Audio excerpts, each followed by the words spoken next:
ما تقوليش اوروبا ولا الدوريات الخمسه الكبرى. لا يا بيه، لا يا بيه، نحن نختلف عن الاخرون. وده مش افيه والله، لا احنا بجد نختلف عن الاخرون. احنا بعاد قوي يا لطيف. بس برضو دوري نايل كده تحس ان هو ليه طعم تاني، تحس ان هو متنوع مختلف. يعني مثلا كوميديا تلاقي، مواعيد مطلوبه تلاقي، اختلاف برضو تلاقي. كل ده فين؟ في دوري نايل. انا عبد الرحمن سراج وده برنامج المساك.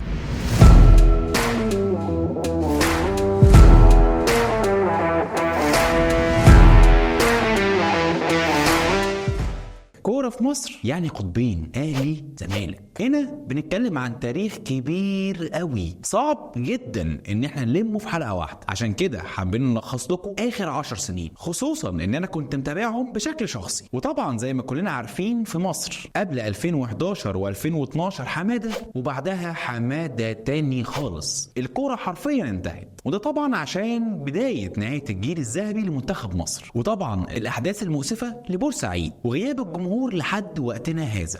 الجمهور ابتدى يرجع في الماتشات، بس مش بنفس الندية ومش بنفس الاجواء نهائي. طب ايه يعني يا عم سراج، كلها سواد في سواد وخلاص مفيش امل نهائي؟ والله يا صديقي احنا محتاجين نغير حاجات كتير جدا عشان نقدر نكون احسن، بس مش وقته. خلينا نتكلم في اخر 10 سنين بتمثل فيها الاهلي والزمالك. فخلونا نبتدي الاول بمدرسة الفن والهندسة. فالزمالك من ناحية الاحصائيات في اخر 10 سنين حصل على 14 بطولة، منهم بطولتين بس قاريتين اللي هي الكونفدرالية والسوبر الافريقي. اما باقي البطولات كانت على المستوى المحلي واغلبها في الكاس. طب هل عدد البطولات ده كافي مثلا لنادي الزمالك وجماهيره؟ الاجابة طبعا لا، لان الغريم التقليدي اللي هو النادي الاهلي معاه اضعاف البطولات دي، سواء على المستوى الافريقي او على المحلي. وده راجع لان الاهلي معاه 18 بطولة، منهم 3 افريقي عشان الاهلي يوصل ل 11 بطولة افريقية في دوري ابطال افريقيا. وعشان برضو تكون واضحة لك الصورة ان الاهلي بيسعى بقاله كتير. ازاي؟ الاهلي وصل 6 مرات للنهائي في اخر 7 نسخ من بطولة افريقيا عشان يوسع الفارق اكتر واكتر ما بين الزمالك. وبصراحة الاهلي يستحق. طب ليه يا عم؟ قبل ما تقول ليه، ازاي اضعاف واضعاف؟ ده فرق 4 بطولات في مجموع 10 سنين. صح معاك حق، بس اخر 10 سنين الزمالك ابتدى يحاول يعوض الفارق ما بينه وما بين الاهلي. بس لو بصيت على بطولات الزمالك هتلاقيها 8 كاس مصر بس، يعني بطولات ومنافس طويل صعب جدا ان الزمالك يكمل فيها. طب ده راجع لايه؟ لان الاهلي عنده منظومه واضحه وثابته.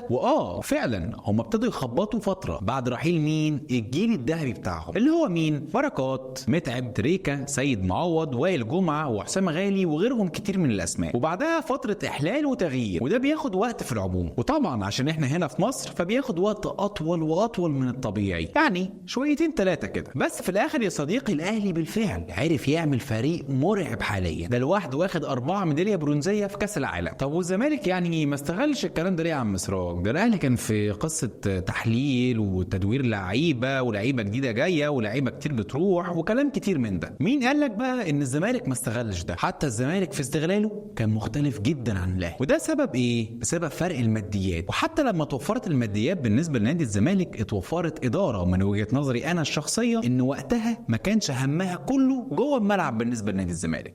معاك كانت ناجحه الفترات، بس كان دايما في مشاكل، ويعني في تدخل في مدربين وتغيير مدربين كتير حتى من غير وعي، من غير ما يكون في خطه مرسومه عشان يجي مدرب يبني على اساسها، زي الاتحاد بتاعنا كده في كره القدم.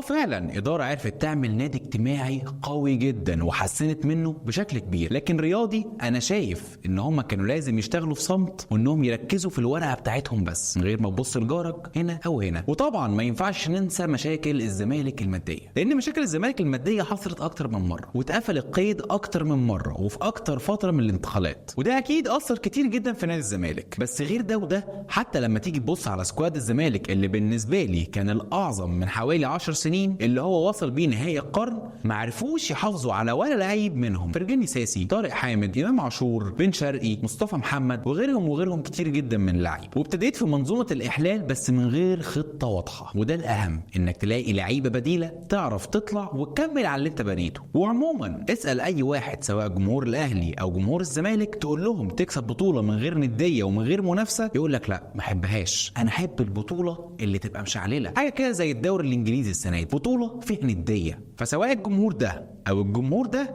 الاتنين بيحبوا الحماس. وصدقني في الاخر لما يكون في فريقين منافسين، الجمهور الوحيد اللي هيستفيد. طب وانت بقى من المشجعين اللي بيحبوا البطوله السهله اللي هي بتيجي على الطبطاب، ولا بتحب البطوله اللي بتيجي بعرق، اللي بتيجي في اخر الدقايق وفي اخر الجولات؟ من الاخر كده بطوله معربه. انزل اكتب لنا في الكومنتات. ولو انت بتتفرج على فيسبوك ما تنساش تعمل لايك وشير الفيديو، ولو انت بتتفرج على يوتيوب ما تنساش تنزل تفعل زر الجرس وتشغل التنبيهات.